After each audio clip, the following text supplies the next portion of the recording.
friend of mine called me like a couple years ago because I'm in my 50s now, and he called me up and he's getting ready to retire, and he goes, when are you going to retire? And I said, well, what's retirement look like to you? And he goes, I don't know, man. I'd like to have like shop, couple projects in it, just tinker on them whenever I want. And I'm like, dude, I've been retired for 20 years. Yeah. I said, that's been my life. I said, one day I'm going to have to go get a job at like Home Depot or Lowe's, and then I'm going to have to go to work every day. I said, so for now, I'm perfectly fine just playing trucks, man. That's all I'm going to do.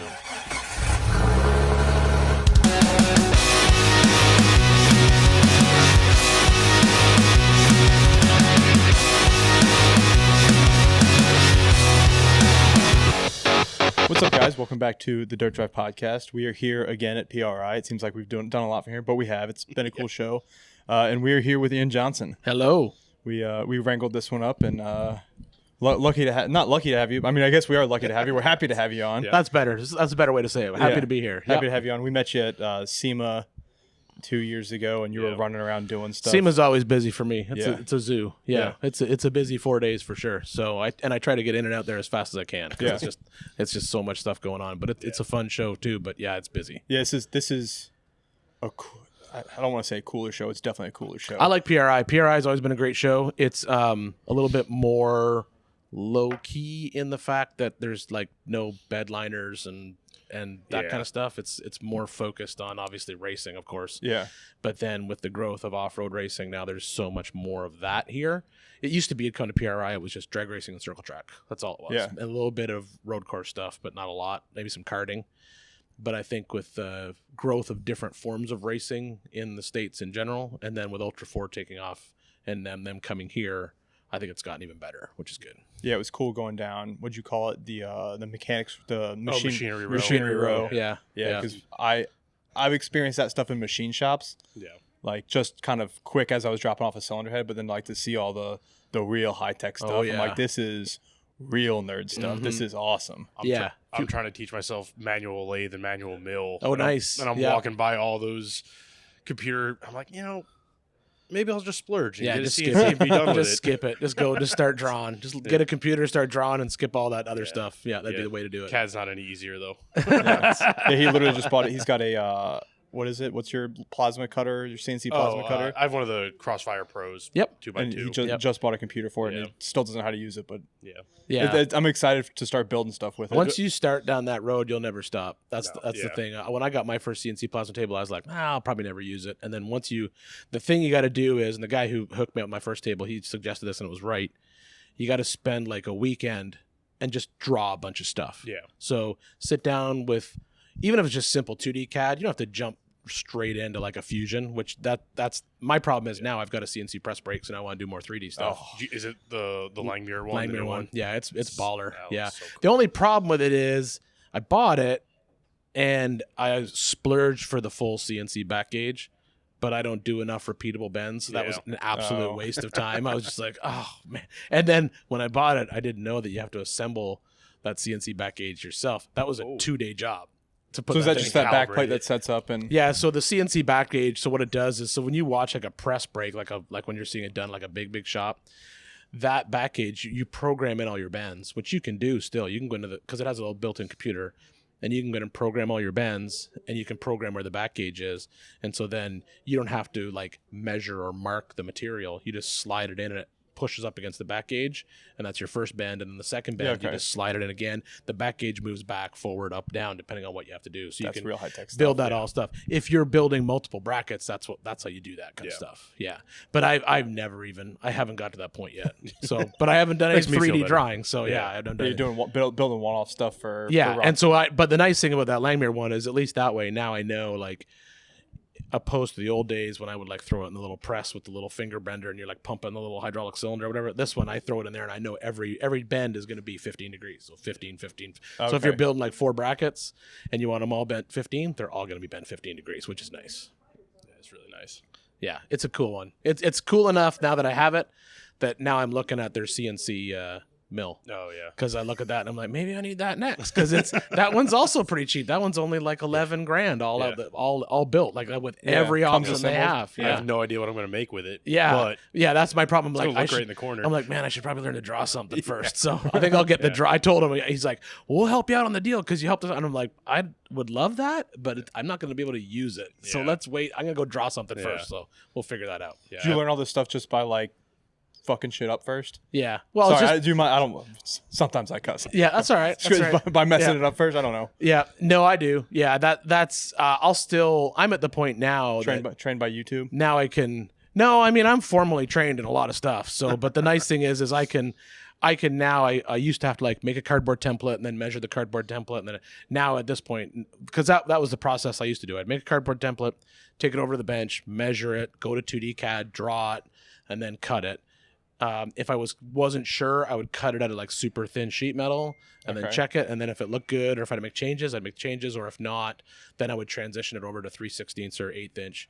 Because I only cut P&O plate now. Once you go to a P&O plate, you'll never go back to a hot rolled ever again because it's so nice. It's expensive, but it's so nice. But you don't want to mess up on it. And so what I do now I'm at the point now where I can just walk over, pull a measurement, and just walk over and draw it.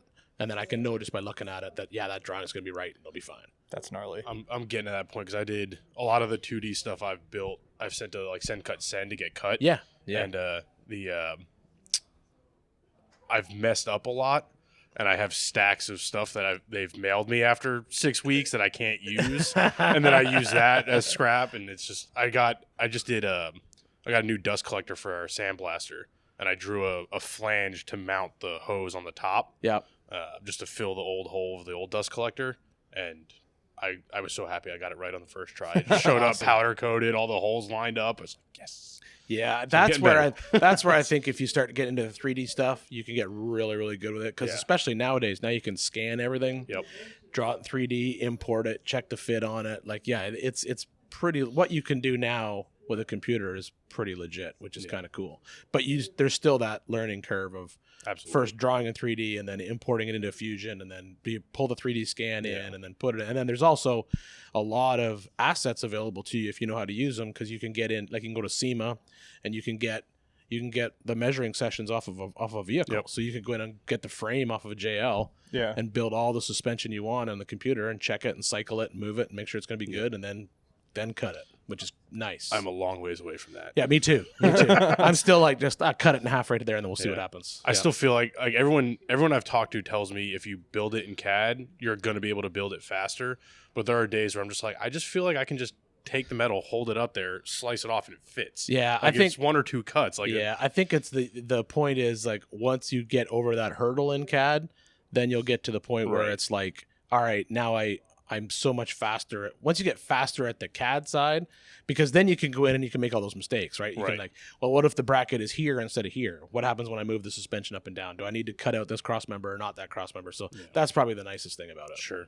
Yeah, it's I don't know. One day I gotta build suspension for my YJ, so that's it was supposed to be the winter goal, but I don't think that's going to happen. Yeah, we dove too many other projects. We dove headfirst into a CJ5 project that's taking up all of our time. Nice. That's awesome. Yeah, it was too good of a deal to pass up. Good stuff. Try and sell it here soon. Yeah, that's the goal. Yeah, got it from a customer that was moving for dirt cheap. Yep. And we're like, we'll make some content out of it and rebuild it. And So is it a stock rebuild, or what'd you do to it? Yeah. It's got at some point in its history, it got 33s. A couple rust holes that need to be filled, but just gonna put it back together, get it running. Nice. Fresh wiring harness. Yeah, you can't go wrong on a classic Jeep nowadays. You'll make good money on that. The cylinder head's waiting at the machine shop for us when we get home. Nice. Yep. Yeah. Yeah, couldn't coordinate picking it up. They're here. Yeah. They called me Monday. We're like, can you pick the head up? And I was like, I'm leaving for the week. And they're like, so are we. And I'm like, are you going to PRI? I'm like, yeah. I'm like, you want to just bring it to Indianapolis? I'll take it home with me. But no, it's... They're smart and they flew probably. Yeah, they absolutely. Flew. How long of a drive was it for you guys? Supposed to be 9 hours, but his car broke down in West Virginia. Oh, no. Yeah, so. Oh, no. That's not good. It was fun. It was... Looking back on it, I'm in trouble with my wife, but looking back on it, it was fun, and I hope I can get home safely. There you go.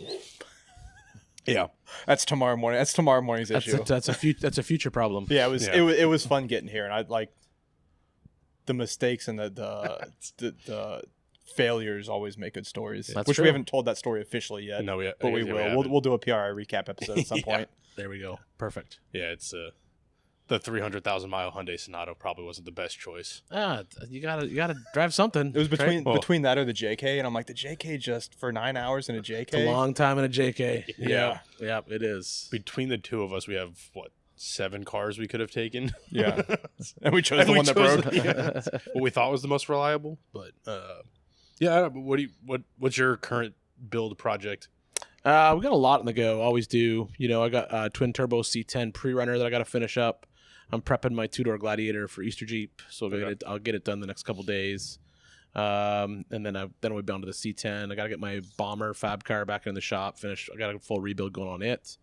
I got the LJ coming back in for full race prep, so we'll get it done. Nice. Are you racing hammers with it? No, I don't race anymore. It's just a you're just a doing pre-runner. Okay. Well, it's a pre-runner, but it's got all the race parts on it. Is that the goat built LJ? Yeah, so the goat build needs to be gone through, so I'll go through it. And then we got to start lining up projects for season 2 of Build for Off-Road, so we'll get some of that stuff lined up in there. Yeah. Some stuff's coming back from last season, so I'll see what has to get done, and then we'll start pulling those in. But there's always at least 5 or 6 projects like ready to work on in the shop at all times. Did you ever work on your stuff now on camera? Yeah, all the time. Okay. Yeah, that's all I'd ever do. It's the only way projects get finished. Yeah. So the shop that you see in the TV show is like, that's my shop. Yeah. And it's 10,000 square feet of just my stuff. Doesn't even look that big. Yeah. Well, the shop is actually half of. There's 2 studios in 5,000 square feet.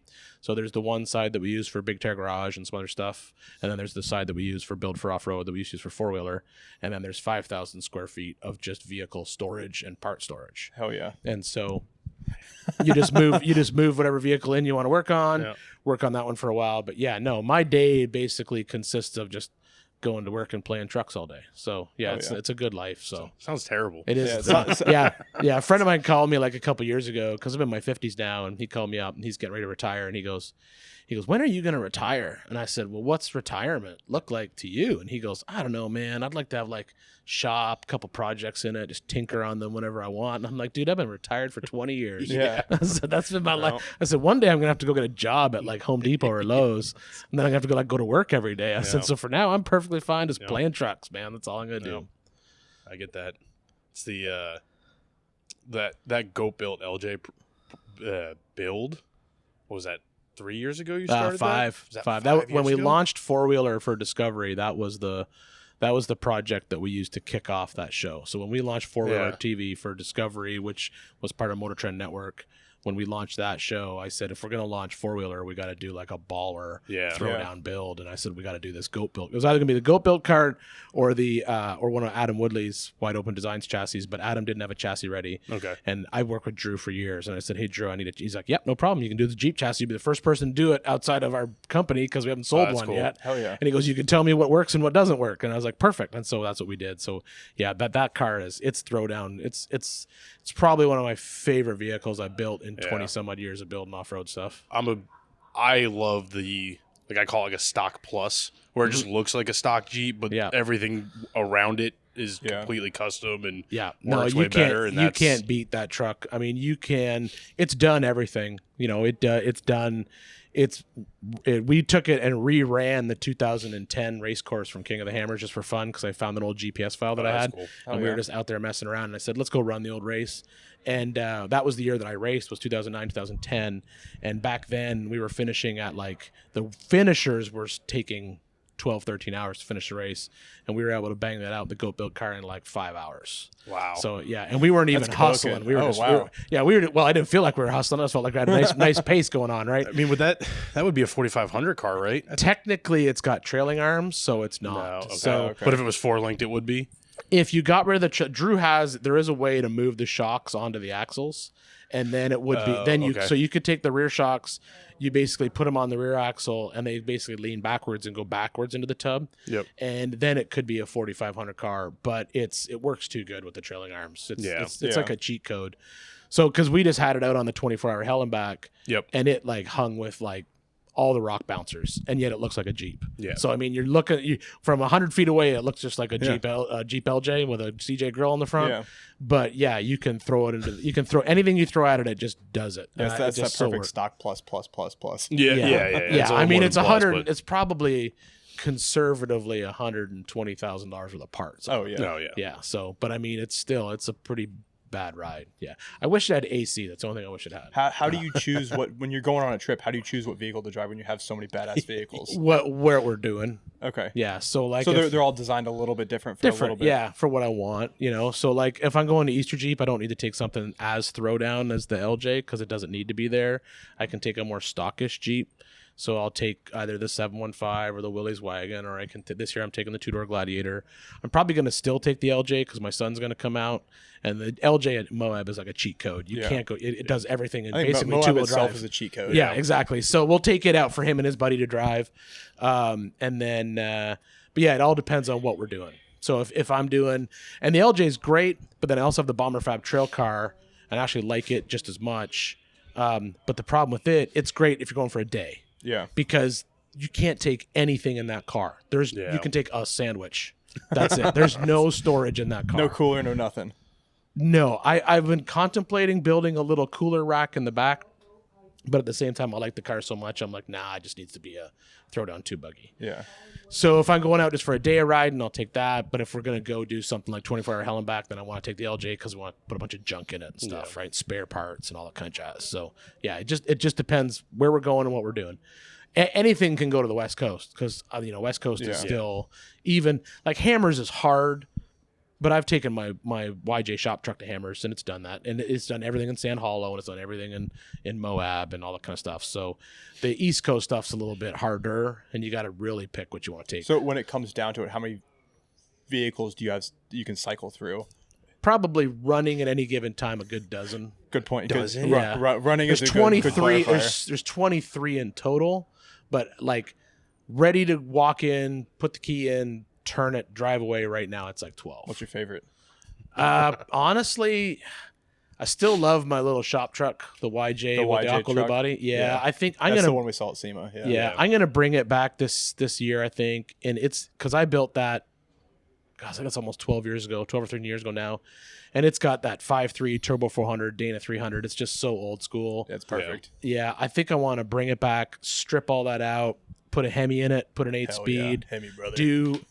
Finish out the interior a little bit better with like maybe get a vintage air kit in it and get a little bit more comfortable. Yeah. Because it is nice to have something that's got some more creature comforts in it. For a couple trips, you can be like, yeah, I'll take that one because it's got air conditioning and a little bit nicer to be in for longer periods of time. That's still coil spring up front, right? It's coil spring front, leaf spring rear. I wouldn't change any of that. Okay. I'd have to change the front axle because if I change the drivetrain, I'm going to have the different drop. Right. But I'll just build another 14 bolt for it because it's 14 bolt front. Okay. But I'll just build another 14 bolt for the front and just chop it up and re-tube it. Basically, my YJ is stretched right now and it's leaf sprung front and rear, and I've got a 14 bolt and a 60 for it, and I'm gonna do 3 Lincoln coil springs for the front. The front of that one's radius arm. Okay. So it was an old school Rubicon Express radius arm kit, and then, gosh, it'd be about 8 years ago. I took that off and put one of the very first Metal Cloak lock and load radius arm kits, and that thing's badass. That thing is super nice. That's like where that upper radius arm has the shock, has a little right? shock inside of it. Yeah, and the first time I was out wheeling it, I saw it work, and it freaked me out because I saw the caliper, like I'm dropping off a rock in Moab, and the caliper like rolled back and then rolled forward, and I'm like, what the hell? Something's broken in the front end. I said, we got to stop. This axle shouldn't do that. And then I got looked at it, I'm like, nothing's broken. And then I realized, oh yeah, that was the shock moving back and coming back in. Is that just to release the bind in the radius arms? Yeah, it's supposed to prevent that from happening because the radius arms are always going to bind, right? You're always throwing joints at them no matter what you do. And so it basically removes that from happening because it allows that one radius arm to basically compress and extend. Flex like a 3-link almost. Yeah, but with a lot more flex. Yeah, because you just end up with that Panhard bar, and it'll move like a monster. Still stable at highway speeds and all that. Yeah, it's great. There's a way that you can they give you a wrench and you can lock it together so then it doesn't. Okay. And you're supposed to do that when you drive it on the road, but I've never even felt it on the road because you just drive it down the road and it just works fine. Is that shock aware part? You got to replace that every now and then. I imagine you would if you put a lot of miles on it, but I mean, I've never even noticed it needing to be replaced. So yeah, but I mean, the reality is it's not cycling the same amount that a shock would. Yeah, shouldn't be at least. Yeah, and then you lock it out on the highway. So I mean, technically you can lock it on the highway. Yeah, exactly. Yeah. Yeah, it's interesting because I've radius having the 60. I consider radius arm, and I just didn't want to deal with the bind. Yeah, but yeah, 3-links are good. I like a good 3-link if the geometry's set up straight up right. 3-links work great. Yeah, that's why I did the 3-link on the XJs just because I mean it's the cab fab one and their geometry is pretty damn good. I've seen it on a bunch of Ultra 4 cars. I'm like, all right. Black Friday sale 5 years ago, I bought it, and nice. I haven't had issues with it other than the XJ not running anymore. Yeah, that's kind of an issue with the suspension. That's a U issue. That's not a Jeep issue. Yeah, XJs will do that to you. Have you ever had an XJ? You've had an XJ. I got an MJ, but I don't have an XJ. Yeah, so I got a Comanche that's in progress. It's been on progress for a long time. Yep. That's the one that's got to get finished. But no, I've never.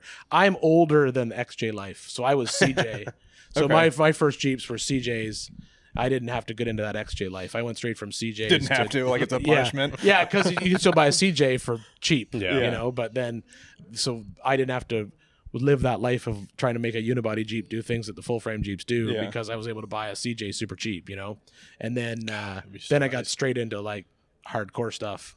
And then by the time I got back into the Jeep life, it was like, oh, and I'll just build frames and make it easier that way type of thing. So, I love that you use JK frames for everything. Yeah. Like it just makes so much sense. At the end of the day right now, the JK frame, they're starting to get a little bit pricey. Yeah. But you can still find them. But the JK stuff, it's not just the frames now. Now it's the Jeeps.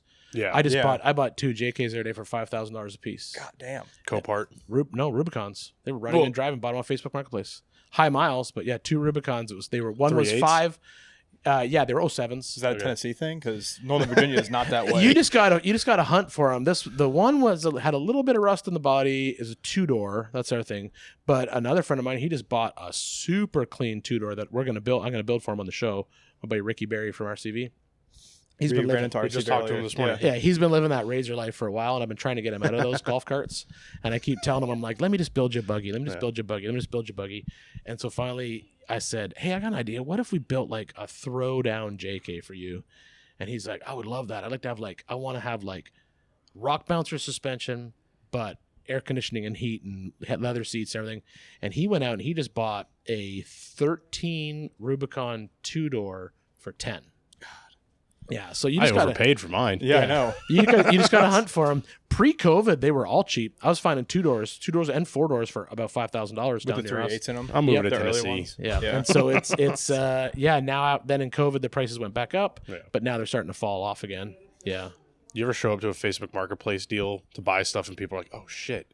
Yeah. I have a Facebook account that I buy through that has no data on it. It's just there's no profile pic. So everyone thinks I'm a scammer, right? Yeah. Because it's just there's no profile pic. I have no friends. I have nothing. It's just hey, I'll buy that. And they're just and then they'll ask well, are you sure you're coming? I'm like, yeah, I'll be there. And then I'll get my phone number, and I'm like, I'll text you. I'll even give them a deposit. Yeah. Because here's a deposit, because I know what they're thinking, right? They're like, this guy's just going to ghost me. He's got nobody. And then I show up, and they'll be like, is it your same name? Yeah. Okay. It's just it just has nothing on it. It's super private. It's super locked down. No one. Do you ever get messaged by an Ian Johnson that doesn't have a profile picture? Yeah, it's legit. It's legit. Yeah. So then I'll just cash. slide in and buy them, and then but it'll be somebody. The funny thing is half of the time, because I'm just buying. I'm not buying nice stuff. I'm just buying. Yeah. And one time I literally bought a truck Hemi full pull out. The guy bought the truck, pulled the motor transfer case out. Me and my son rolled onto his house at 7, 8 o'clock at night. I jump out of the truck. I walk in. He's in the garage. And he looks up and he goes, God, if I knew it was you, I would have just given it to you. And I was like, no, it's all good. I'll pay for it. He goes, because he only wanted $800 for it because it was a high mile motor. And he's like, man, if I'd known it was you, you could just have this. And I'm like, no, here, I'll pay you. I would imagine it would go the other way. Where they go, this is a TV show. It's going to cost more money. More money. Yep. You guys got the budget. Yep. That's cool. I've always wondered that. I'm a big fan of Tony Angelo and Stay Tuned. Yep. And I grew up in central New Jersey where he, the Raceway Park where he does a lot of his track stuff is 2 miles from where I grew up. So every time they're filming there, I'm always like, oh man, like one day if I'm like visiting my parents, like just try and run into them. Yeah. I think if you just drove around with a pizza in the back of your car, you'd sniff it out and find you. I've sent them messages. I'm like, you guys are going to the wrong pizza places when you're at Englishtown. Like you gotta go to this place. It's way better. But he's a big pizza aficionado. Yeah, man. I get it. Yeah, that part of the world, it's different pizza. Yeah. Yeah. I was very disappointed by the pizza for lunch yesterday. Yeah, he was weird about the pizza here for good reason. Yeah, well, it is trade show pizza too. Yeah, it's a bad combination. Yeah, it's the Midwest and trade show. But yeah, that'll happen. Yeah. What's your go-to trails in Tennessee? I ride a lot in AOP, which is a good little park. We ride there a lot. We got a good over the Sand Mine Trails. That's a fun spot to go. That's actually our one piece of public land that we can go ride on. Okay. So there's some good spots over there. That's near Iron Gap. There's a couple spots. That's like near Wind Rock, but it's on the other side of Wind Rock. Okay. And then Golden Mountain, which used to be like the gold standard for off-road parks around us, that just opened back up. Okay, So nice. Gold Mountain is opening back up. So that's probably when that's up and running all out, that'll be. But I don't think they're going to run it as like a full-blown open every weekend off-road park. I think they're just going to do like the occasional event. Yeah. And so when they do events there, I'll definitely go because Golden Mountain is like it's like a legit throwdown fun park. Yeah, it's cool to see more off-road parks opening. Yeah. It stinks that pavement tracks are closing, but off-road parks are popping up everywhere. Yeah. Well, that's just part of the whole industry itself. I mean, COVID gave off-road a huge kick in the pants, right? And I think also what happened was, I think it's also you're looking at the generation of people who maybe they started in razors and now they're aging out of razors. They got a wife and a kid and they don't want to play that game anymore. So now they're getting a Jeep or a Tacoma and they just want to do some off-roading. What I'm seeing with a lot of off-road parks is they're starting to add in like, all right, we can't just be all throw down hard trails. Because it used to be some off-road parks you'd go to, it was nothing but hard trails. That's how the one we go to is the Cove Campground in Winchester. Yeah. Winchester, Virginia is it's pretty much all there's some very, very light like fire roads, but then it's locked and low for everything. Yeah, so a lot of our stuff, there's a couple parks we had that were great, but they were all like rock bouncer, hill killing, like you got to hit that wide open throttle and your day was either you could ride there all day or you were out of both drive shafts in the first 10 minutes. Like that was just it was one of the two. There was never a medium, right? And now I see more parks are adding in like some sort of light overlanding type trail, maybe some camping in there for people, which is I think that's because that segment is still a pretty big chunk. It's good exposure for those people to see the other stuff to kind of coerce them and to be like, oh, I could probably do that trail, but probably not. Yeah. So let me upgrade this thing a little bit. I argue the other way too, where it's like you have your Tacoma on 31s and like you realize, ooh, I don't necessarily want to do that. Yeah, I got into that problem. I was pre-running some trails with my wife about a month ago. We went over to West Tennessee, went down into a spot where there was some trails. I was looking at them, and I just took my Tacoma, and it's just not locked in the front, still IFS. It's on 35s, and we're just running through this trail, and there was a big mud hole, and I was like, I think we'll get through it. And the front end went in, and it was all of the front end went in. And I'm like, uh-oh. So I grabbed reversed fast, but not fast enough. And then I'm like, all right. And then I climbed in, dug the winch out, and I'm like, well, I'll just winch us out. And it was just the two of us, no one riding anybody else. And I pull the winch all the way out, whip it around a tree, and then start the winch, and it starts spinning on the drum. Oh. And I'm like, oh, we're screwed. So I had to like pull all the winch line out. I went back, weaved it. You ever made a capstan winch? Mm-hmm. Capstan winch? I think it's called capstan or capscan. So if you look at a military vehicle, some of the old ones, they had like a thing that bolted onto the hub, and it was just almost looked like a big fishing reel.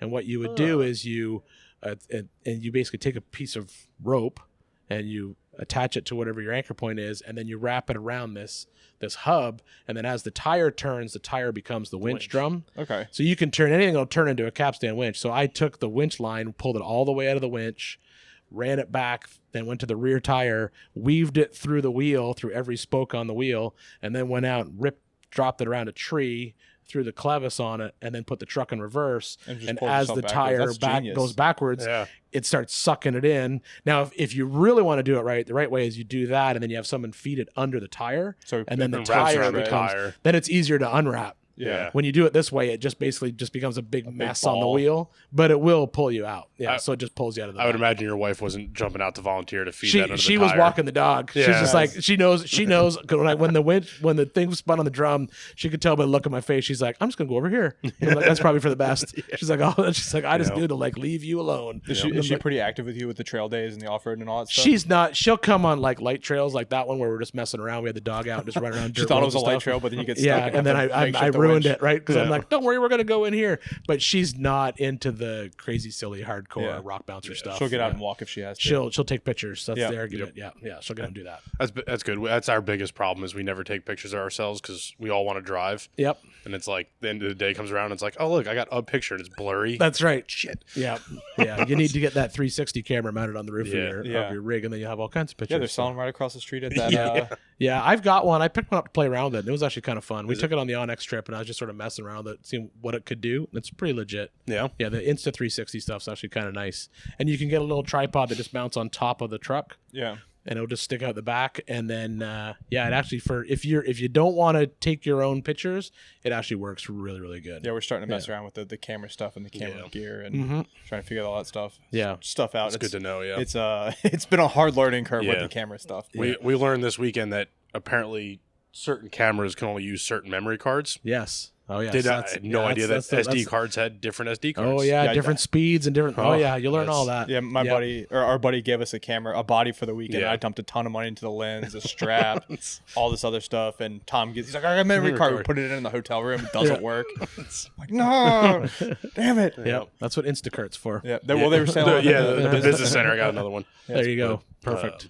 Yeah, it's good to know about the Insta360s because we're in the market for something. Yeah, because cell phone only gets you so far. Yeah. Probably for what you're doing, the hot camera is going to be either a DJI Pocket 3, and then or an Action Cam or the Insta360. Yeah, I mean, if you live my life, you have we've got camera setups that are like $50,000. Oh yeah. But we have them for specific reasons. Yep. But for I've transitioned all my just like simple YouTube stuff. It's all shot on a Pocket 3 now. Oh, nice. And that's like super nice. The sensor's good. The color's good. The editor likes it. And for stuff like that, it works great. We can't really use it for broadcast. It gets close, but we have to upgrade it a little bit. Okay. The camera is good enough that we can go in and set it on a pro mode and strip all the color out of it and put it on a raw. So then our editors can go in and color correct it to match all the other stuff. But for run and gun stuff, and the other nice thing, it's about the size of that water bottle. Yeah. So that's also your water bottle if you're thirsty. I appreciate that. Yeah. But it's the nice thing about that, the best line I ever heard from one of our shooters, he said the best camera you can have is the camera that you have with you. Yeah. And if you get a big bulky camera, sometimes you just don't even want to take it with you. Or for me, when I'm in the car now or for a wheeling, the phone's mounted to the dash and plugged in and charging and either running OnX or something just to see where we're going. And then I get out, I forget to take it out with me to take pictures. And they're just like, oh, I left my phone in there and now I got nothing to take a picture with. That's what we do is I plug mine into the Apple CarPlay with OnX running, and I'm like, all right, we'll get out and pull some cable. I'm like, damn it. Left the phone in there again. Yeah. We did that. Or you do remember the phone, and then you lose your map, and then you're trying to. You got no cell service. You're trying to get OnX back open. Yeah, we did that. We did the 24 Hours of Appalachia, the first one they did in West Virginia. Yeah. And we were running the phone, and Tom bought the gimbal as we were shooting video in the car. After the first 6 hours, we just gave up. Yeah. We're like, we're exhausted. It's only 6 hours. And we've only made it 100 miles. There was an hourly check-in for 6 hours, and then there was the 28-hour check-in at the gas station. We're almost there. And then I think we both fell asleep within 10 minutes of being at the hotel when we were done. That'll happen. Yeah. Oh, no, I did a shakedown of the Jeep, and then I fell asleep. That's right. Because I drove my Jeep, and I'm like, a 6 hour drive home on pavement. I did the bottle jack and shook everything down, make sure nothing was broken. There you go. That's a fun event. You would. I don't know if you could hang out with the 24, but I know you've done the 24 hours of Hell and Back. 24 Hours of Hell and Back is one of my favorite. The 24 Hours of Appalachia is a good time. It's interesting a point-to-point rally style event. Okay. Hard trails or just They do a mix. Yeah, they do a mix. So we're doing the one in March, which is Point Pleasant, West Virginia to Seneca Rocks, West Virginia. and that's like more overlanding with a few obstacles. Yeah. And then the Kentucky one they just did in Eastern Kentucky was 80% attrition. Yeah, they did a hardcore stuff. And is it a just straight 24 hours? It's a checkpoint rally. Okay. So the idea is if you average, usually it's 25 miles an hour. It should take you 24 hours. Yeah. Gotcha. Yeah. So, yeah, that'd be fun. Yeah, I do. Yeah. I love 24-hour hell and back. It's awesome. Yeah. It's this year's that'll come out tomorrow. Well, the first episode comes out tomorrow. This was the hardest one we've ever done. Harder than the BFE one. Way that harder. one looked. This is gnarly. the one he did the promo video for like last week of like this is look at this crazy wall. This is Tennessee, and it was legit. It was the hardest. And the part I love the most is because people always ask me, right? They're like, "What's the hardest place to wheel?" And I'm like, "East Coast wheeling is the hardest wheeling." Someone else finally said it. Yeah, I said you're here first, folks. I said there's never a time when I'm like on the West Coast. Like I think Hammers is hard. I'm not gonna take it away. I think on the West Coast, Hammers is the hardest trails on the West Coast, hands down. Oh yeah. And part of it is the just basically you're just in the middle of nowhere, right? Yeah. The benefit we have with East Coast wheeling is we're never in the middle of nowhere. But never in my life wheeling West Coast have I been worried that the drive shaft is going to come through the floor. And when I wheel on the East Coast, that is like a regular feeling. Yeah. Like high you are there's so many times when I'm like, when you're on something and you're hitting it like wide open throttle, second gear, and you're just boiling down the tires, trying to get over stuff. There's absolutely no traction. You're bouncing off everything that you can bounce off. Fun. Yeah. And you're getting up the hill and you don't get to choose where you want to go. You're just going to hopefully come up the top somewhere. And the whole time I'm just like, man, I hope the drive shaft does not come through the floor right now. That would suck so bad because it's going to take everything out. Yeah. Now on the East, there's been lots of times on the West Coast when I've been like, man, I hope my brakes don't fail. Yeah. Or this is going to end. There's a long way down in Moab. Some of the stuff in Moab, I'm like, that's a long way down that cliff. But no, the hardest wheeling is Southeast for sure. Yeah. That's the hardest stuff. We need to venture down there. We've done a bunch of Virginia, West Virginia, Pennsylvania. Yeah. Because that's all the stuff that's like 3-4 hours away from us. But Tennessee's got to be on the list. Yeah, we raced Roush Creek. Roush Creek was good. It had some. It's got some good spots. It's got a lot of traction though compared to some of the South. The South is crazy fun because when you get in the South, it's like it'll rain and then you have zero traction. Yeah. And then it'll stop raining, and you'll have, even though it's still wet, they have a word for it in Tennessee. It's called hook dirt. So when the mud goes from mud to hook dirt, because a lot of it's clay based. Yeah, that's how we are in Virginia. And so what happens is the mud, you can actually grab with your hand and you'll know when it's turning into a hook dirt. And then when it's hook dirt, there's a little bit of traction. But then 2 days later, if it doesn't rain, it's dry, and then you can crawl it. Yeah, you can crawl. You can crawl everything. Yeah, if you go to Sand Mine Trail, which is probably that has a legit throwdown gatekeeper. If you can't make it through the gatekeeper, you have no business being on the trail. It's like right across. You cross the creek, you drive up, and then you're into the gatekeeper. And it's a full throttle assault if it's wet, but if it's dry, you can just 4-low crawl all day long. That's wild. Yeah. That was, we were in Moab in May, and like, I think I used my lockers twice, and once was I thought I would need them, and I didn't. Yeah. And the second one was I just took a dumb line. I'm like, I don't want to slip, so yeah, I don't want to, because that one wall we at the end drive of this thing home. Yeah, I got to drive it home, but there's like one rock wall at the end of Gold Bar Rim.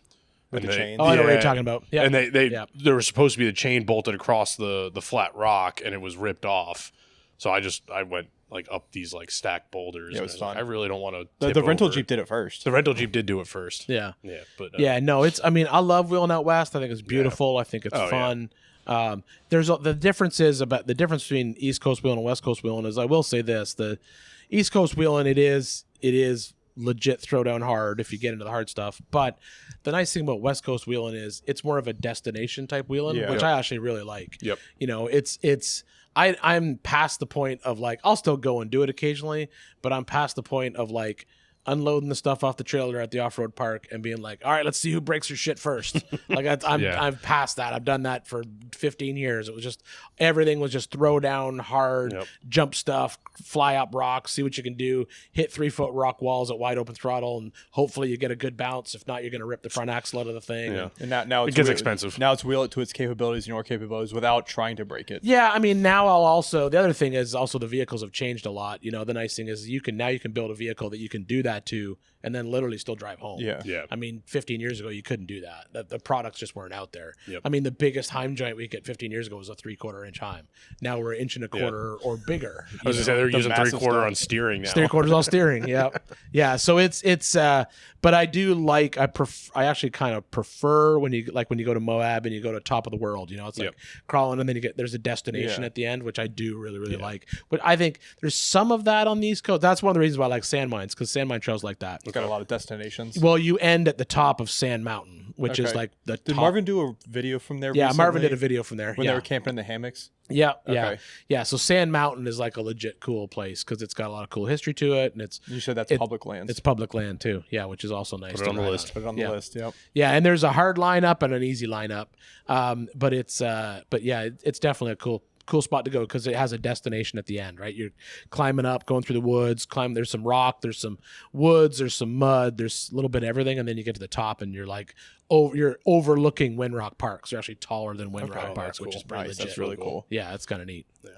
And what about, have you wheeled Kentucky much? Oh, yeah. I spent a lot of time up in Kentucky back in the old days. We'd go up and all up to Slade, go up to Harlan, all that kind of stuff. Yeah, we used to ride that stuff all the time. So, yeah, we've ridden a bunch of stuff up in there, and it's good. I like some stuff in Kentucky. It's very similar to Tennessee in the type of wheeling. Like, they're very different when it's dry and it's wet. Yeah. But, yeah, I like Kentucky a lot. We've been talking about planning, like, doing a Kentucky Bourbon Trail type thing, but overlanding. Yep. And I'm trying to decide. I got to get somebody who knows it better to figure out how hard some of the trails are versus roads. And yeah, well, you're going to get it. It's mostly going to be parks. Okay. So what you're going to end up is, and the nice thing is you can just pick what you want to run. Yeah. There is a Kentucky Adventure Trail that you can go on that it isn't that hard. Yeah. And there's some of that. It's part of the Daniel Boone Byway. Yep. And most of that's pretty easy. Okay. Yeah. It's like bring the wife, bring the kids, do a week of overlanding. Yeah. You can get in there. Sprinkle in a park or two. Yeah. And it's kind of like a mix of like the Daniel Boone stuff is like a mix of like paved back roads, little occasional dirt road here and there. It's like the BDR trails on the East Coast. Very similar to BDR, but a lot shorter of stretch in the dirt.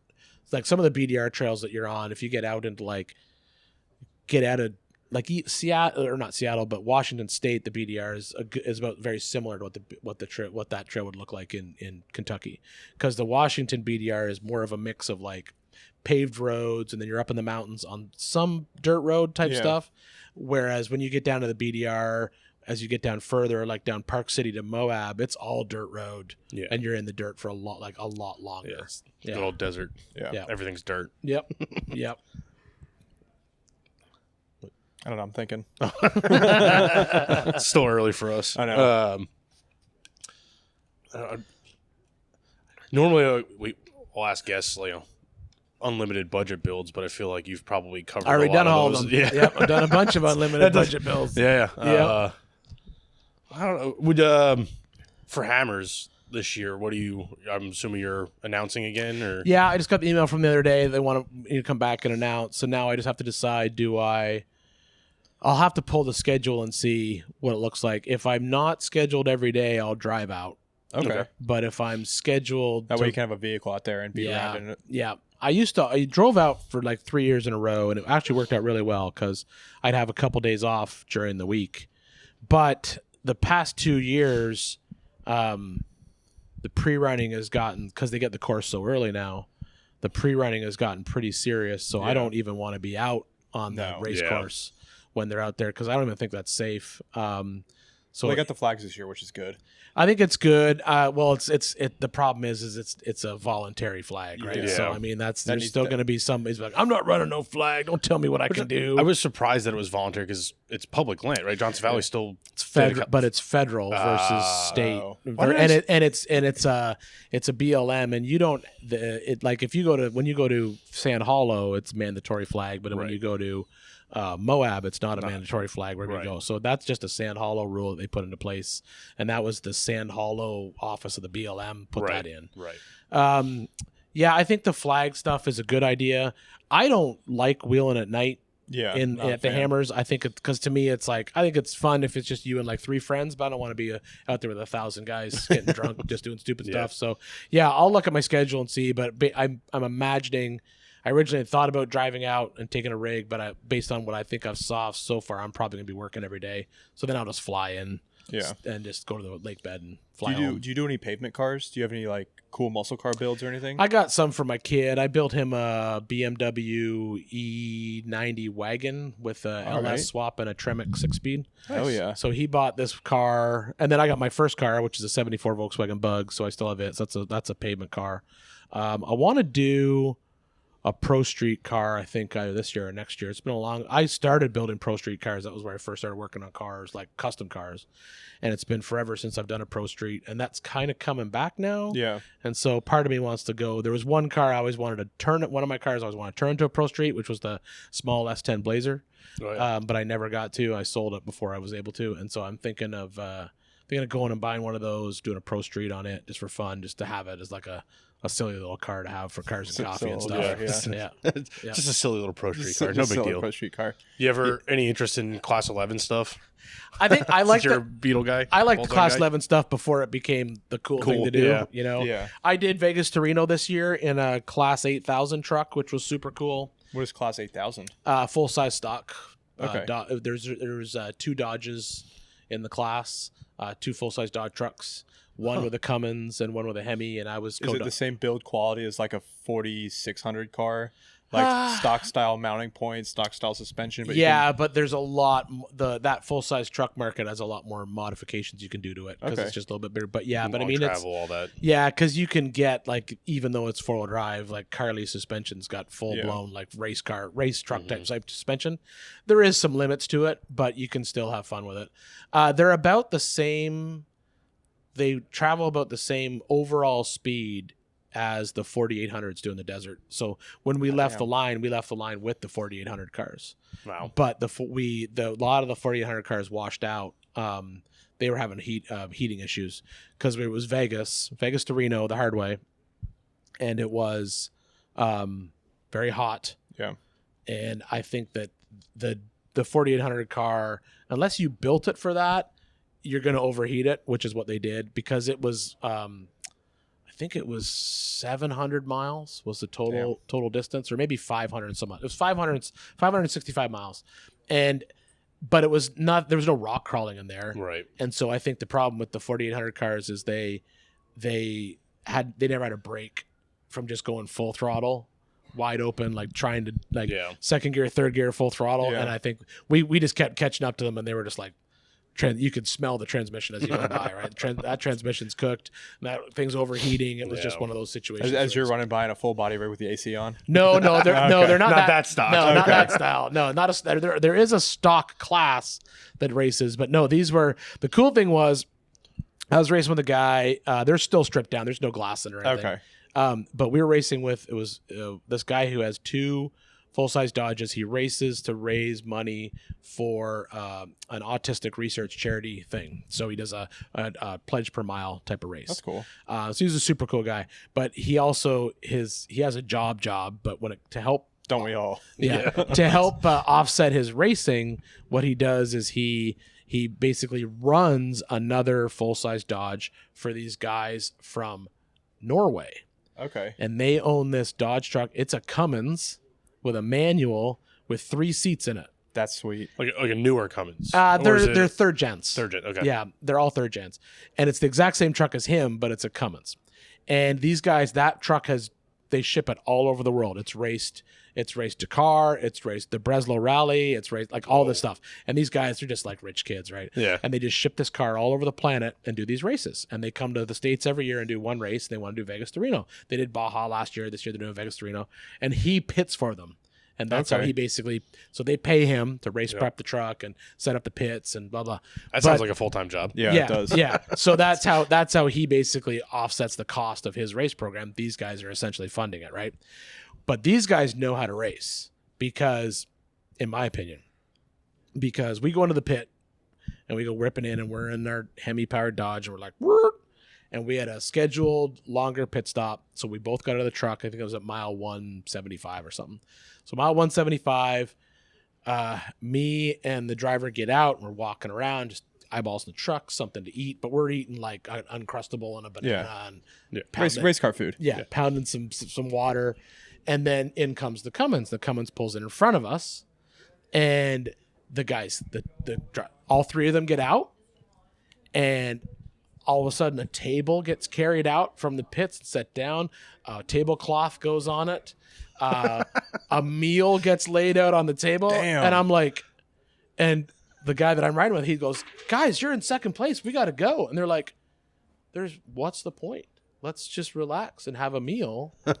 Like, this is a 500-mile race. I want to be on that race team. Yeah, that's what I said. I'm like, these guys are doing it right. Does that truck have air conditioning? No, it doesn't have air conditioning, but they were served hot coffee and they had like a sit down there, took their race suits off and just relaxed. And I'm like, that's how I want to race. Yeah, that's why I can't be a race car driver. Yeah. Because I'd just be like, man, I'd like to have a breakfast right now. Yeah. I'll take a latte, please. Yeah, I had that realization. I don't know if you made the breakfast yesterday morning, but listen to Travis Pastrana talk, and I'm like, I'm really passionate about a lot of things and I really enjoy it, but like I like to enjoy it. I like to take my time and soak it in and like sit and have a sandwich. And like last night we did the happy hour. Yeah. And we were just like soaking it in, just enjoying, like you just got to realize how fun you're having it. Like those guys, we're just having a good time. That's all they were doing it for. Yeah. I think there was 3 trucks in our class.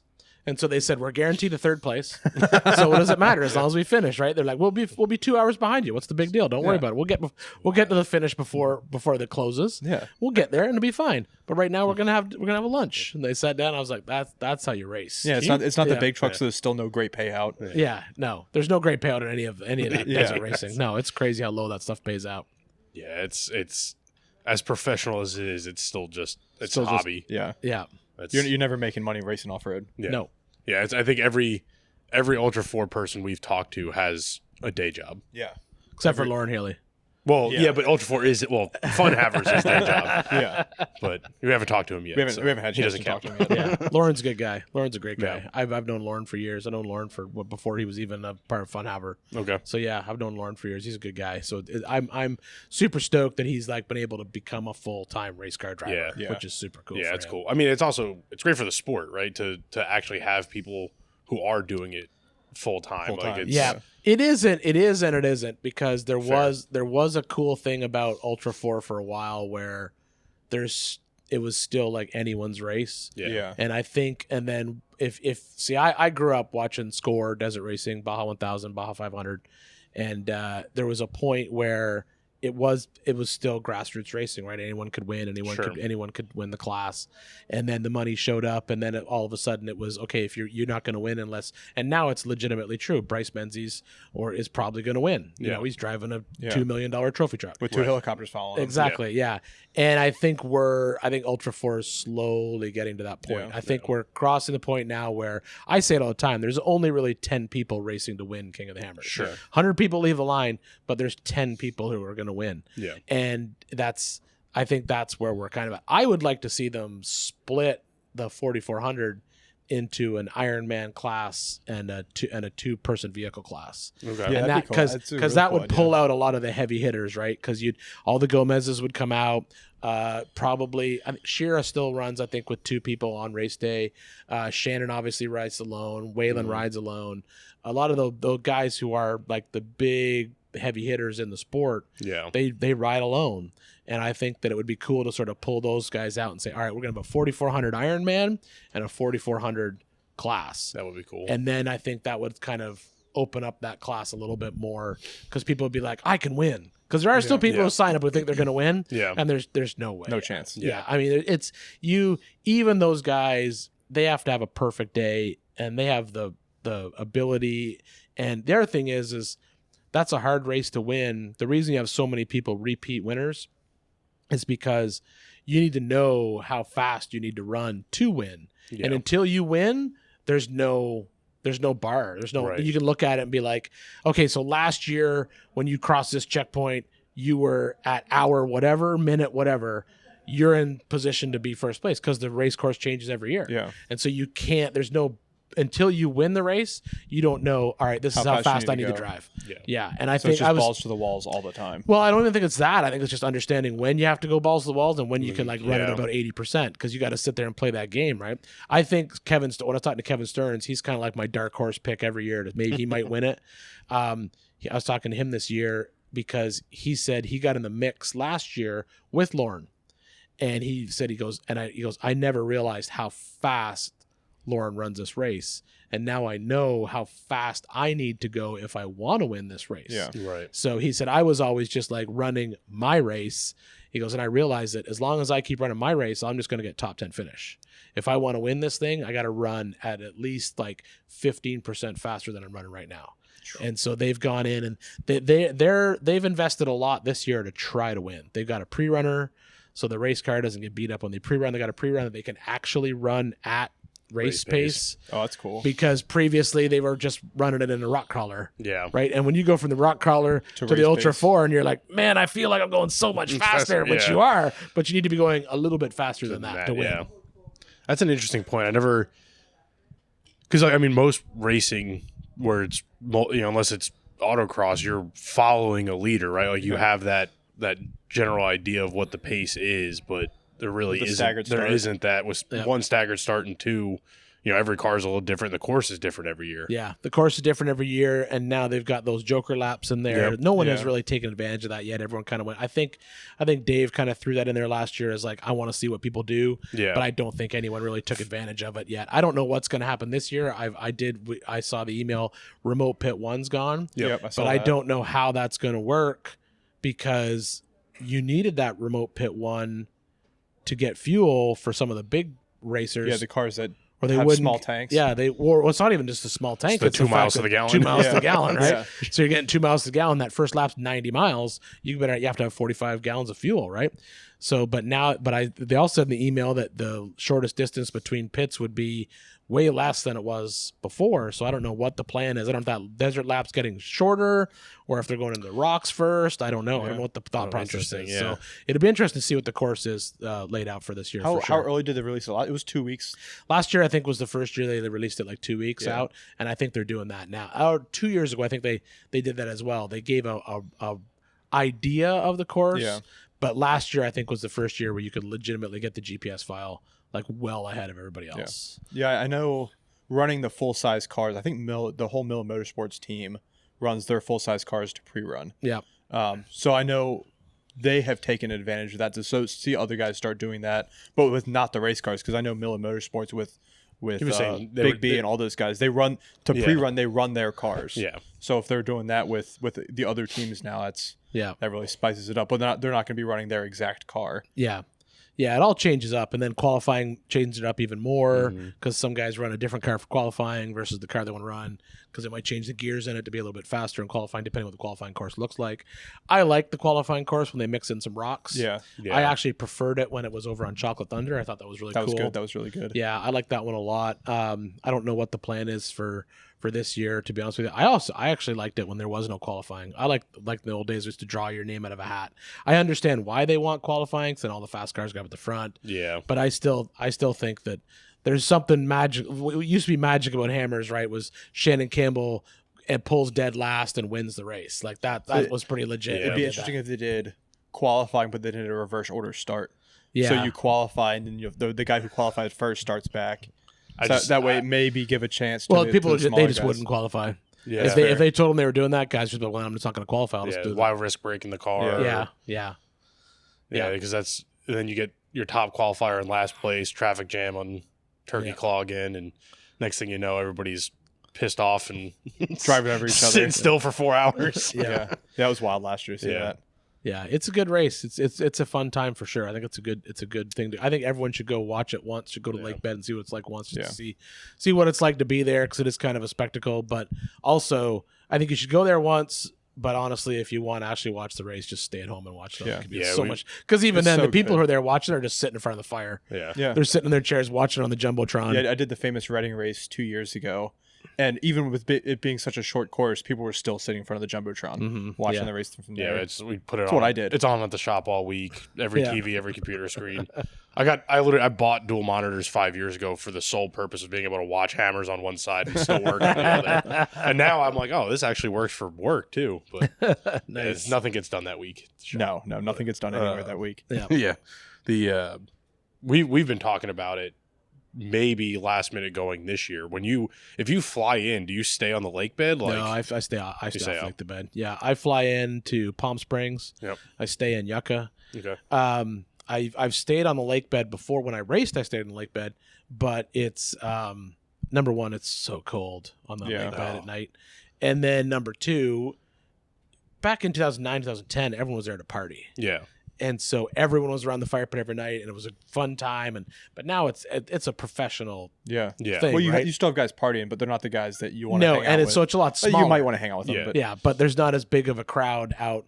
And then now you've got different people camping in different spots. People are staying at Cody's place out at Lasertown. You've got people staying on the 40. Yeah. So it's kind of broken off everybody. So it doesn't have that sort of like community feel. So yeah, staying in Yucca, it's a 25-minute drive that's not to too the bad. lake bed. Yeah. And they've like years ago Boone Road sucked, but now it's nice. Okay. You can roll a rental car right up Boone Road. I drive a little Kia Soul or whatever they give me for the rental car. Yep. I drive it right up into Hammertown every day. The irony. Yeah, exactly. Yep. But it is, so you can fly into Palm Springs, stay in Yucca, and then just drive out for the race. Yeah. It's so easy. I've always wondered if like people like pre-park RVs that you can like rent out. And, They do. Like, Airbnb Yeah, you can an do that. RV. Yeah. It's hard finding them nowadays because they rent so many early, get rented. Yeah, but you can rent an RV and have it delivered to the lake bed. Yep. Yeah, It's an the option. problem is, the only problem with that is now there's also so many RVs on the lake bed. You can't run out find of it. water so fast. You run out. Your tanks are full so yeah, fast. yeah. You end up being like super conscious about everything you do. And man, when I'm on that stage for like 5 hours or 6 hours, I just want a hot shower and a hot meal, and I don't. And in an RV, you're not getting that. You know, I'll be like, I would just crawl into bed filthy every night and just be miserable. Where I can go back to town. pretty much just camping at that point. Yeah, exactly. Or I can go drive back to town, get a super hot shower, good night's sleep, and then come back the next day and get back at it. Because some of those days are long, especially race day. Because I'll always stay till the very last car across the line on race day, and that means that I'm usually there from 6 a.m. until probably 1 in the morning. Is when we usually shut it down. You're talking around the 10. whole time. Yeah. I'll spell out of the booth for a little bit. It just depends what the live stream producer wants, right? Sometimes, some years they're like, nope, we want you to stay in there for, do 4 hours, then take a 1 hour lunch, then do 4 hours. Yeah. And then after that, after the racers cross the line, most of the other announcers are like, I don't want to do it anymore. I want to go party. And I'm just like, that's fine. I'll stay here till everyone crosses the line. And because it's just, I've raced that race. I know what it's like to cross the line at 10 o'clock at night.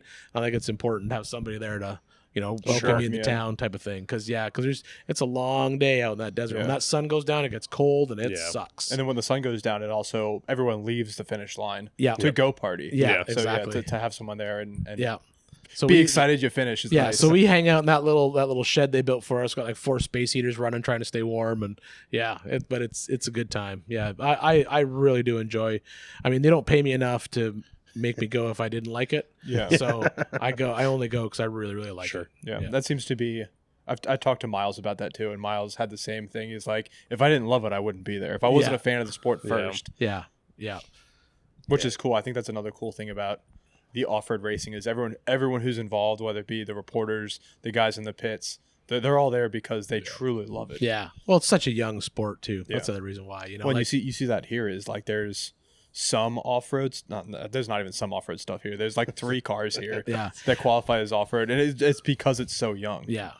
And also just location. You know, like there was one year where there was a lot of Midwest racers though. That do Ultra when 4. when rock bouncing was like in its heyday, there was a year where we came here and there was a lot of off-road stuff, like a lot, and it was pretty legit. I think the rock bouncing stuff is kind of cooled off a little bit. Yeah. And but I think that's mainly because of what they've I don't like what rock bouncing has become. It's literally just become sandhill climbing. I like rock bouncing when it was like you'd show up somewhere and 20 cars would try to climb a hill and 15 of them wouldn't even make it halfway up. But the promoter didn't like that, and I understand why, because the recoveries took like 45 minutes. Yeah. Because some of these cars are like way in the woods, right? And it's just like, all right, well, now we got to work on getting that guy out. Yeah. And that takes 45, 50 minutes. Nobody can be on the course. But I think, and so I think they've transitioned that now. Rock bouncing seems to be more almost like they're trying to like almost emulate Formula Off-Road in Iceland, where they're just finding like super steep sand hills with one little jump in them.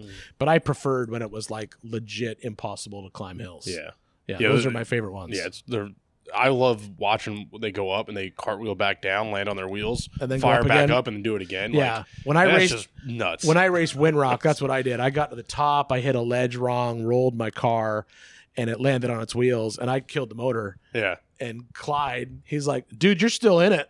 And I'm like, oh, shit. So I started the engine back up, backed up, and took another launch at the ledge. I was like, I thought I was out of it because I rolled. And he goes, no, you stayed in bounds. You're good. That's crazy. Hit it again. That's and I'm wild. like, all right, we'll do it one more time. So, yeah, so it was fun. Yeah, it just goes against like as a mechanic, and just I'm very much a mechanical sympathy person when I drive. And I'm just like, I can't even fathom when the you're idea. a car like that, you don't need mechanical sympathy. I know, but that's not the point. Just put your foot down and like just hang on, see what happens. That's right. Do you still do any competition stuff? No, I stopped doing that years ago. Like I did the Vegas to Reno this year. Yeah, that was more for funsies. That was, and doing that kind of reminded me. I hadn't been in a race car in years, but doing that race reminded me that like I have no business being in a race car. I'm just like. I didn't do the whole race. I did like 300 miles of it. And at that 300 miles, I'm like, get me out of this car. Yeah. I was just wore out and done. That's a rough ride. It is. And when you're co-dog in a race like that, because when you're co-dog desert, you're really not even watching. You don't watch out you can occasionally watch out the window, but I'm watching 3 different GPSs. Yeah. Because we've got 3 different GPSs running. One at like a big wide zoom out. So I'm watching where we are on track compared to where the pit crew is, because all the desert race stuff is chase race, right? Yeah. So I'm watching that on one GPS, and then the other one I'm basically zooming in and zooming out depending on the speed of the truck, so I can call, because they'll give you the course and they'll mark the dangers, and so I'm giving him the dangers, right? So hey, there's a danger right, danger left. They'll give him points. So you tell the guy, you got to check up, or no, you can fly through it. Don't worry. Like a D1 is no big deal. There's no checkup at all in a truck on 37s. Right. But on a Razor, you may have to check up a little bit because it's a little bit of a bigger rock. And then a D3 is like you're about to use up all the suspension and half of the vertebrae in your back if you hit that one. And so you got to check up on that. And so you're watching that, and then you're also watching another screen that's got all the engine data, all the because the driver's just driving. That's his job. He's got to drive. Right. Yeah. So you got to keep track of. And nowadays it's even more. Now you get tire pressure sensors in all 4 corners. You've got and temps on everything. Yep. Transmission, transfer case, front axle, rear axle, power steering fluid, like everything. So you're monitoring all those temps, and then you got to watch the tire pressures, because if they start to slip, you want to shut that car down before you actually get a flat. Right. You want to be able to shut it down and check it. You're watching fuel pressure, so you don't even get to look out the window. You're just like in a car with a helmet watching 3 different TVs. Definitely couldn't co-dog. I get car sick riding down the highway. I'll drive.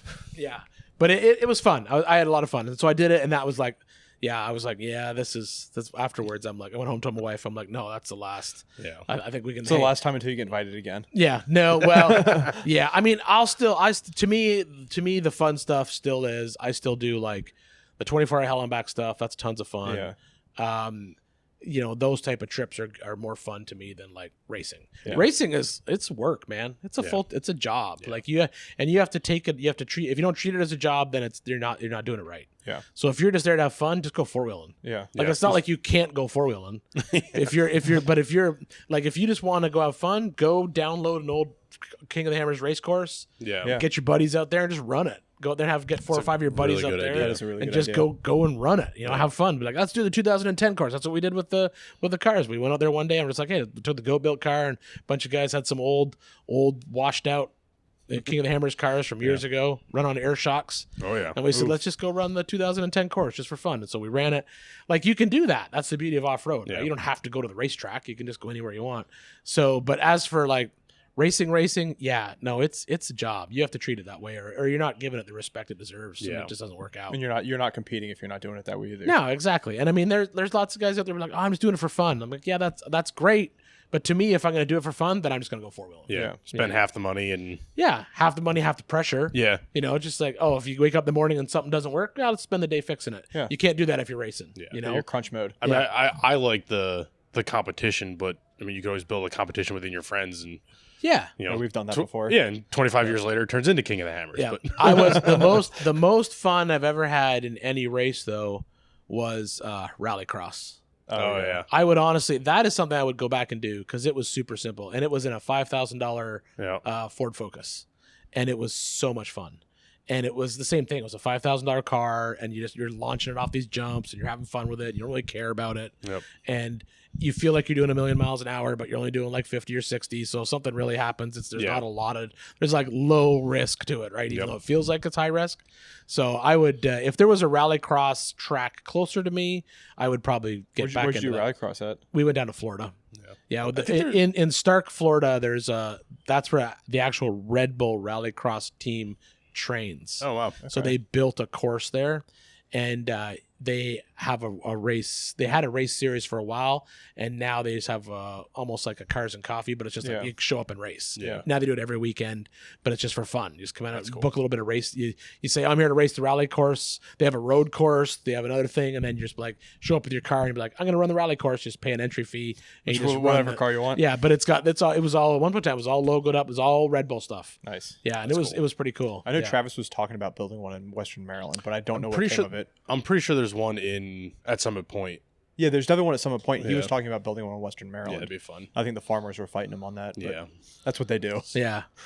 But that was fun doing that because it was, especially the entry level stuff, because it was legit fun. Because like literally, it was a $5,000 Ford Focus. We put a roll cage in it and some snow tires and a loud exhaust. When the Sonata dies again, we'll use the Sonata. There you go. I had a friend who was like all about slow cars. He's into like Lancias and Fiats and stuff, and he said it's more fun to go flat out in a slow car than it is to go slow in a fast car. And I've always gravitated towards that. I've been a BMW guy. I always had E30s, and like top speed on those things is like 110 miles an hour. But if you set it up right, you can do as much as fast as you want, without having to worry about anything. Yeah, I've got an E30 in the other shop for my son right now. He bought it years ago. He wanted an E30 bad, and he found it, and it's convertible, 2-door. He paid like $1,000 for it. It has no drivetrain in it, but it was pretty much and no interior. But aside from that, it was a complete car. Yeah. And the guy he bought it up from has tried to buy it back like 4 times. They've blown up. I mean, I used to buy parts cars that were better than my daily driver and just swap the plates over. Yeah. Because it's like I remember buying one for $800, and I got it home, looked at it, and went, this needs less work than my driver. And I just started moving parts from the driver to the parts car. And I mean, they were both white. They were both 88s, and I just threw the plates on it. Yeah, I think we're gonna throw a wide body kit at this one and put a big LS in it and something silly like that. Yeah, our buddy's LS swapping his E46 right now. Yeah, the E90 LS swap was legit. That's a good car. That's a fun car to drive. Yeah, I can imagine. Yeah, especially it's all on air and it's hammered down. Nice. And it's a fun, but it's like.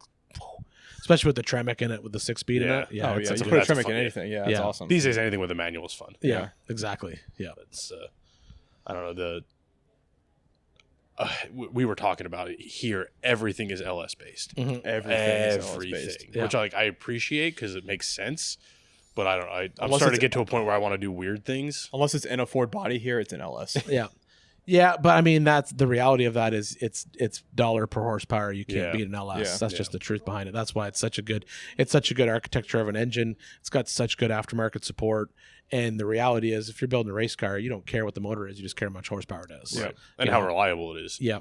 And how easily you can get parts. Mm-hmm. Yeah, and that LS, you can't beat it, unfortunately. Yeah. Because it gets stale after a while. You're like, oh, look, another LS. Yeah. Oh, look. Oh, it's 800 horsepower. Oh, this one only has one turbo instead of 2. Exactly. Yep. Yeah, the amount of spoolies here is crazy. Yep. The turbo boost. Yeah. I'm like, what the heck? I didn't know there was this many manufacturers. Oh, yeah. Yeah, there's lots of turbos in this world for sure. Yeah. Well, drag racing is so dependent on turbo stuff, like it's just crazy. Well, it's also, I mean, driving the all the emissions standard that may or may not get forced into motorsport. You know, it's the same reason all the new cars are small 4-cylinder turbos. Yeah. It's easy power and you do well with those for sure. Yeah. Easy power, good on gas. So what drove you to come to PRI this year? I always come to PRI. It's because it's so close. Okay. Yeah. Where are you at? Nashville. It's Nashville? 4 hours Okay. away. Yeah. I think it's like five hours without traffic. Oh, shit. Okay. I didn't realize. Or it was 5 that hours close with traffic, I should say. But yeah, no, we're super close. It's like just down the road. Yeah. Okay. So yeah, So you just come and attend. You don't have any press stuff going on, or no? I had a other than couple meetings that I had to deal with a couple of the sponsors of the show. So I did those meetings, and then that's about it. Walk around, see everybody. get annoyed by some little podcast to come hang out and talk shit. Yeah, that's about it. Yeah, but no, Nice. that's That's cool. Do you get recognized a lot walking the halls here? Oh yeah, everywhere I go. If I don't want to get recognized, I don't spike my hair. That's how it works. Yep. That was gonna be my next question. Was do you ever not spike it? Yeah. If I'm at home just doing stuff, Okay. I won't spike it. Yeah. I just figured it was there permanently at this point. No, it should be, but man, yeah. I always tell people, man, like everyone in my family went bald when they were in their 30s, and I said, as long as I got hair, man, I'm doing weird junk with it. So That's why I got the mullet right now, because my dad went bald at 35. I'm not a huge fan of the mullet, but I just I've got my bald spot, and I'm like, it's coming, so I'm gonna do weird stuff till it's just gone. keep enjoying it while you have it. Yeah. So I mean that's what I was like. I'm like, nope, because I had growing up, I had 80s rocker hair and then mohawks and then blue mohawks and all kinds of crazy stuff, and I'm just like, yeah, as long as I have hair, I'm gonna have fun with it. So you're saying the secret cure to male pattern baldness is spike your hair? I think so. Yeah, I think I'll start doing Yeah, it. you give it a shot. Actually, the funny thing is when I was growing up, I refused to wear a hat ever. Never wore hats my entire life, and I always kept saying, hats make you go bald. So from when I was like a teenager going on, like I never wore hats. And I used to say to people all the time, no, a hat will make you go bald. And we had a family friend, and she was a hairdresser. And she goes, oh, yeah, I can tell if someone wears a hat because it actually does make you go bald. Damn, and I should take my hat off. and I was like, and so then and then sure enough, my dad went bald. My dad went bald like late 30s. My brother went bald, same thing, late 30s. And I was like, and I never went bald. I'm like, yeah, I never wore a hat. That's what it was, So was motorsports in your family? That's kind of how you fell into it? Nope, not at all. No, I don't know why. There was no interest in my family at all in anything car related whatsoever. All my family is teachers. Okay, and you were a teacher. Yeah, I was a shop teacher. Yeah, so that's how I ended up transitioning out of being a mechanic into a shop teacher. But no, to become a mechanic, I don't know what it was. I actually just talked to someone about it recently. I said, I don't know why, but I remember when I was like 13 years old walking through the grocery store, I saw an episode or issue of VW Trends magazine, and I was like, oh yeah, that's the coolest thing in the world. And I bought one, and that was it. If it wasn't, after buying that magazine, if it wasn't cars, I had no interest in it whatsoever. Yeah, so that was just went down that rabbit hole, and that was it. Yeah, I fell into it when I was like 8 years old because my dad, not a big car guy, but he had a CJ7. Yeah. And we did a body off. I look at it and we still know what a Jeep is. I look at it and I'm like, we fucked that thing up. But I was 8 years old. We were messing around with it, and like from then, that's just how I've felt it, like gotten enjoyment. But like I said, he wasn't a car guy. He had a CJ because it was cool and he could pick up girls with it in the 80s. Mm-hmm. Yep, you could. Then we started working on it. Yeah. Jeeps are great. Yeah, I got my first Jeep after I was building pro street cars, and then a local guy, we were in a super small town, and a buddy, he bought a Jeep, but he had an 83 CJ7. Oh, that's what mine was. And it was like, he did like the big dump trucks to it, like we did back then. He had re-arched leafs on it. Yeah, I think he had 37s on it, which back then were huge. Yeah. And then I bought my 85 and I put 35s on it. And it was, and that was, so I went out with him in his Jeep once, and I was just like, dude, this is the coolest thing. You can take the doors off, you can get the roof off. This is the coolest car in the world. So I just, at that point in time, I was like, yeah, I'm going to sell my Bug. I ended up buying that Jeep after that. Then it was all downhill after that. Did you ever get that Bug back? I have what I consider the spirit of that Bug, because my Bug got crushed because it was not in good shape. Okay.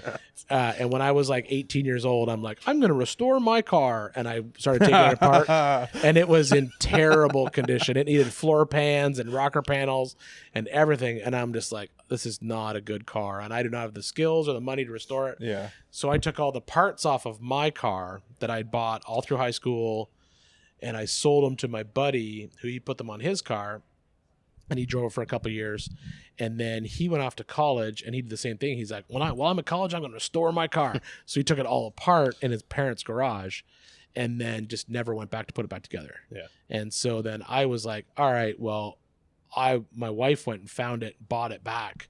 And so then when we came back from our honeymoon, the car was like in the driveway, but it had like 100 little parts in piles all around it. Right. But those were your parts from your those are my parts. So I still have the parts that I bought cool. when I was like 16 years old. Yeah. That's awesome. So you did eventually put it back together. So it's I have it back together. I put it back together and I drove it for 3-4 years, and then I have it at the shop now. And now I'm at the point now where I'm building it like how I always wanted to build it. Yeah. Because now I've got the money and the on equipment to do it. So now it's like all super custom suspension. Yeah. It's like it lays the pan on the ground. It'll put the rocker, like it's lower than any bug has ever been before. You can't get a bug anymore. I would say that's saying something, because there's a lot of low bugs. Yeah, it's every time someone sees it. And then it's also, I did all custom rear suspension because I hate how the bugs, when you hammer them, it's got really bad camber on the back. So I did all custom suspension so that the wheel stays straight up and down. Yeah, so it rides a lot nicer. That's sweet. And narrowed it with narrowed axles and did all the trailing arms in the back. So I have a really deep dish wheel in the back, so it looks like a 50s car. Because the other problem with the bugs is you always have to run like a really, really positive offset wheel, because it's just the way the suspension is. Yeah. So it looks almost too modern because there's no dish in the wheel. So I narrowed the front beam a bunch and then narrowed the rear a bunch. So I have like what looks like period correct wheels on it. I gotta see this car. It's pretty legit. And then my buddy did a full paint job on it, like a fake patina on it, because there's a little bit of rust in the car here and there, but it was a pretty clean car. But he went in and did like a full fake patina through the whole car and then painted it like a teal green and a white, and it's legit. Yeah, that's real legit. Yeah, it's I love the old bugs. We talked about it on another episode yesterday, where my shop teacher in high school had one of the dune buggy kit cars that we got to tinker with, and that was like that was really the only air cooled stuff I've played with, and like it's fun, but it's working on a motorcycle. Yeah, the air cooled stuff's legit. Yeah. I always say Volkswagen's made more people mechanics than any other car on the planet. Yeah, I believe that. Yeah, for sure. That and Jeeps. Yeah, because if you own a Jeep, you have to be a mechanic. Yeah, you have to be able to fix it. Yeah, It's I kind of had a similar issue with an XJ when I was in high school. Friend of a friend had this old 89, one of the wood paneled like Wagoneer XJ bodies. Yeah. And they gave it away for free. It was a Canadian car. Everything was in kilometers. Yeah. And it was just rotted to hell. Oh yeah. They'll do that in Canada. And I got it. I was 16, dropped it off at shop class, and that was supposed to be my school project. Yeah. And my shop teacher was like, "This thing's a death trap." And I'm like, "I'm putting a 3-inch lift on it." Put some bald BFGs on it. Drove it home. My dad drove it home that summer. Brakes went out between school and the house. Sat in the driveway. I was working at a gas station, and my dad made the guy at the gas station tow it up to the shop so I could work on it, in between pumping gas. And my boss at the gas station asked my dad if he just wanted to take it straight to the junkyard for him. And that thing, it sat in the back lot there for probably 2 weeks, and then I bought another XJ and moved the lift kit and the tires and everything to a 96 5-speed. But it was, rockers were gone, had one motor mount left in it. The motor mount on the unibody had rusted away. The motor was I believe it. Hanging. Yeah. Canada will do that to a car. Oh, yeah. Yeah. Well, yeah, Canada. And I'm from New Jersey, so so you know enough snow and salt to ruin anything. Yeah. I'm going to have to do a hard out here in about 5 minutes. Oh, yeah, we'll close out. We'll wrap it How up. long are we going? Yeah, we're good. That's good. Okay, cool. Well, where can people find you? Always they know where they can find you. Yeah, it's just always Ian from Big Tire Garage or Big Tire Garage. It's always these. All the social stuff is there, and then they can watch the show on Discovery Channel, HBO Max, or on regular TV if you still have it. You can watch on the Motor Trend Network, which is still an actual TV channel. Yep. And so you can watch Build for Off-Road there, or FourWheeler, or whatever you want. Heck yeah! And you guys know where to find us everywhere social at the Dirt Drive, DirtNerds Motors. Yep. Check us out on YouTube, Facebook, Instagram. Head over YouTube. I don't know when this comes out, but we either have a video coming out on Friday or one came out last Friday. Yeah. It'll be the CJ build or something else. I don't know what we're doing right now. Probably CJ build. But yeah, thank you for listening. Thank you for joining us. Anytime. I appreciate the response. That was cool that you responded so quickly on Instagram. Yeah, this is cool. This is cool. You guys are doing this here. It's kind of fun. Yeah, we're gonna keep doing it too. Yeah. Cool. So awesome. I appreciate it. Thanks for coming out, and we'll see you next time. Absolutely. All right.